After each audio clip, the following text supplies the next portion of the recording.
Olá, alunos do terceiro ano do ensino médio do Colégio Estadual Professor Vilmar Gonçalves da Silva. Tudo bem com vocês? Tranquilos? Professor Alessandro, professor da disciplina de filosofia. Pessoal, vamos dar continuidade à nossa temática aí sobre as correntes teóricas aí, né, e filosóficas ao mesmo tempo do liberalismo. Hoje falando um pouquinho a respeito do liberalismo político, né? Como surgiu, suas características, tá ok? Vamos iniciar aí os nossos estudos aí.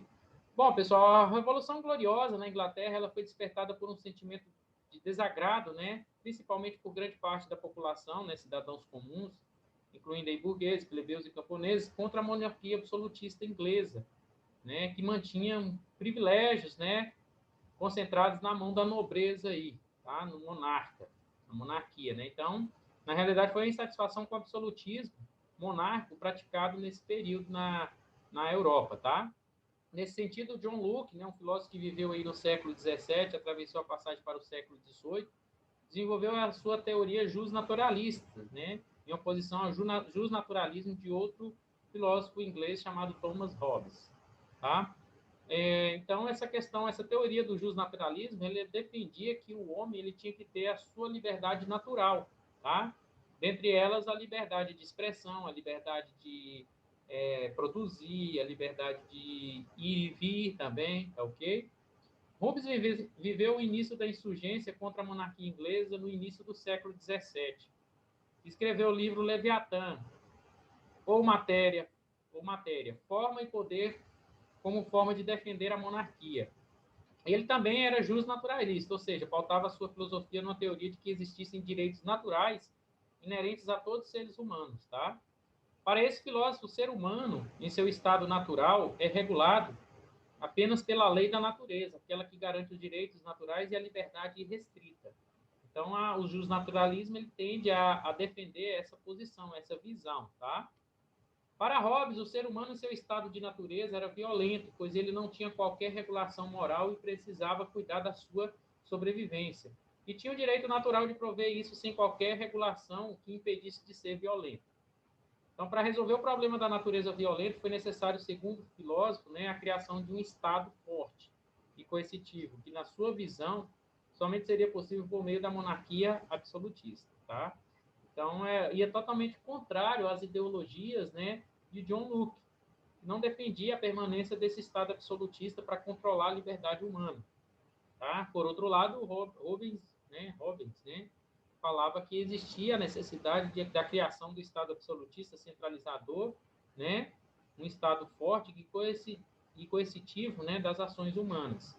John Locke, mesmo sendo justnaturalista, foi na contramão da teoria de Hobbes. Né? Então, Locke era oposto à monarquia absolutista e reconhecia como direitos naturais a liberdade, a propriedade e a vida, a propriedade de terra e a vida, né? Ou propriedade privada. Para esse teórico, a lei da natureza estabelece os direitos naturais e como algo, né, entende de forma ou como algo irrestrito. Nesse sentido, né, há uma pessoa, na brecha que uma pessoa possa invadir e tomar a propriedade do outro. Né? Bom, o Estado, ele não deveria, vamos dizer assim, o Estado, então, ele deveria ser uma instituição reguladora por meio de um corpo de leis que estabeleceria os limites para o convívio pacífico entre os cidadãos. Essa é a defesa de Hobbes, né? No entanto, não haveria qualquer justificativa, tá, para o Estado atentar contra a vida, a liberdade e principalmente a propriedade dos cidadãos, a menos que estes atentassem contra a própria ordem estatal de maneira injustificada. Aqui John Locke, né, já defendia dentro desse aspecto, né? Então, haveria justificativa do Estado, né? Só que o Estado ele não deveria atentar à vida e à liberdade dos cidadãos, ao menos que esse cidadão atentasse contra a ordem estatal, a ordem coletiva, né? De maneira injustificada. Do mesmo modo, os cidadãos eles deveriam, do mesmo modo, aos cidadãos deveria ser permitida a insurgência legítima contra o Estado, caso este agisse de maneira ruim, algo que a monarquia não permitia. Tá? A melhor maneira de governar, segundo Lutz, seria o parlamentarismo constitucional e democrático. Tá? É assim que John Locke entrega a gênese do pensamento liberal político e solta as primeiras fagulhas de um pensamento liberal econômico que seguiria algumas décadas depois. Então, logo do início do liberalismo político, vieram o liberalismo econômico, tá? O iluminismo francês surgiu, o iluminismo francês seguiu um curso parecido, né, na luta contra a monarquia durante a Revolução Francesa. Então, filósofos como Charles de la Montesquieu e Voltaire deram continuidade a um pensamento político liberal. Então, a Revolução Francesa, ela também, né, liberté, égalité, fraternité, liberdade, igualdade e fraternidade, os lemas dela, se baseava também, né, em princípios de liberdade. Voltaire era defensor das liberdades individuais, como a liberdade de expressão e a de culto religioso, além de defender a separação entre Estado e Igreja, tornando-se aí, né, um grande defensor do Estado laico, tá? E não do Estado centralizador absolutista entre Igreja e Estado, tá?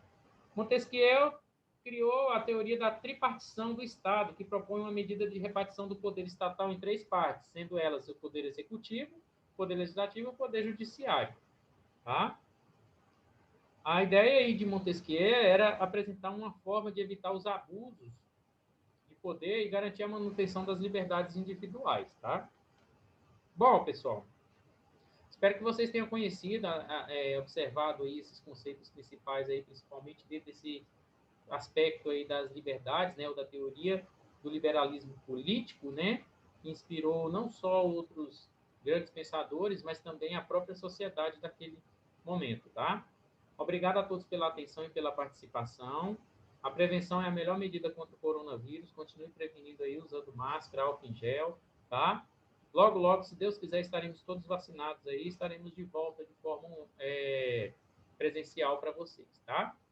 Lembrando que essa aula, assim como as demais, elas estão disponíveis no meu canal Geo Cerrado. Sempre que vocês necessitarem, basta buscá-la, né, no meu canal, ok? E estou aqui à disposição de vocês nesse exato momento para esclarecer todas as dúvidas que vocês tiverem, né, a respeito desse conteúdo. Forte abraço e até a próxima.